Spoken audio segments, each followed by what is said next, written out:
Good morning friends and welcome to the pre-market session. Friends, we saw a major sell-off in the last session in the US markets and they were down about 1.7% as the optimism about that 100 billion euros package has actually receded, because there is a feeling that this kind of smaller doses of liquidity infusion may not be really enough to actually solve a bigger problem.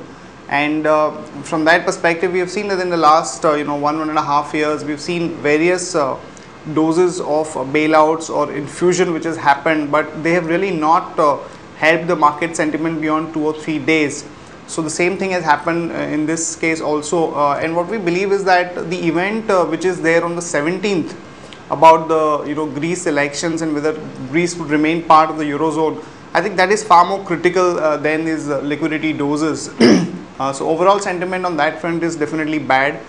Today when we look at the Asian markets, they are also quoting down about 0.5 to about 1.3%, but no major negative knee-jerk reaction to the this US markets as such.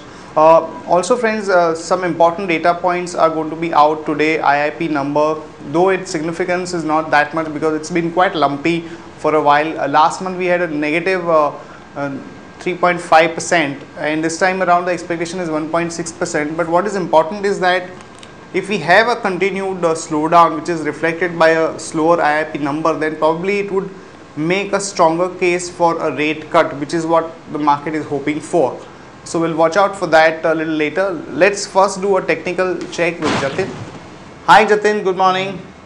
We've seen overall good resilience in the market, but the last half an hour or 45 minutes there was a major cut. So how the technical picture looks? On the daily charts, we can see that the Nifty has been broadly trading in a downward sloping channel, and it has faced resistance at the upper trend line.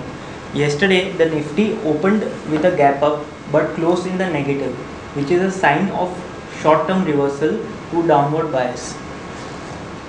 It is trading above its 20 and 40 daily moving averages, which will act as a crucial resistance for the Nifty going down. We are expecting a retracement of the rise which we have seen from 4770 odd levels to 5125 levels, which comes down to 4950 in the short term. So how do you play this move? If you are looking at 4770 as possible support, currently we are somewhere around 5000. So could you give us some sense of how does one play this move? The rise has been from 4770 up to 5125. So we are expecting a retracement of that, which a 50% retracement of that, which comes to 4950 odd levels. So for positional bias, one can hold on to the long positions which we have hold. And for intraday traders, we can look at some stock specific ideas which we have in the later slides. Also on the Bank Nifty, we've seen a huge move from almost 9,200 to almost 10,000. We saw it touching, and then now it has come back a bit, about 98.50 or thereabouts. So what's the outlook there? On the Bank Nifty has faced resistance at the upper Bollinger Band. If we look at the daily charts, we can see that the upper Bollinger Band has acted as a resistance for the Nifty on the upside. For the supports on the Bank Nifty, 9,729, which is the 40 exponential moving average, and 9,493 will act as a crucial support for the Bank Nifty on the downside, and resistance is placed at 10,150. Okay, and any other stock specific ideas that we have? For stock specific ideas, we have Hero MotoCorp today. It has formed an engulfing bear pattern, which is a bearish pattern, and intraday traders can look at shorting this with levels of targets of 1945 on the downside. Another stock which we have is L&T. It has formed a bearish pattern, and one can look at levels of 1245 on the downside. Right, Jatin, thanks a lot for the update.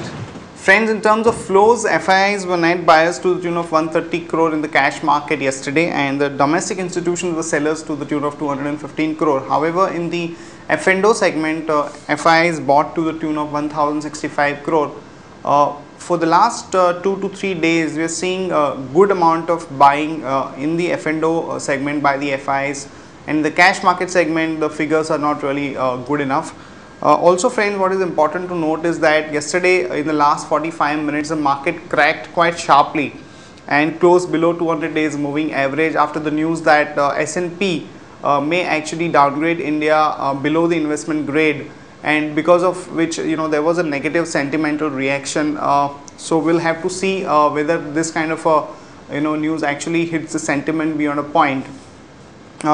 Also, friends, in the market, we had seen a good amount of buying interest in the power stocks after the news that CERC may allow the power companies to reprice because of the higher cost. So stocks like Tata Power, GVK, GMR and many other smaller stocks like Lanco Infra actually saw a good amount of action. And today on the EGOM, on the telecom front, the reports are that the pricing would be keeping in mind the objective of the revenue maximization for the government, and also keeping in mind few other factors. So this could be a bit of a negative news for some of the telecom companies. So we believe that companies like Bharti and Idea might react a little negatively to this news. That's it from all of us, friends. See you tomorrow at the same time.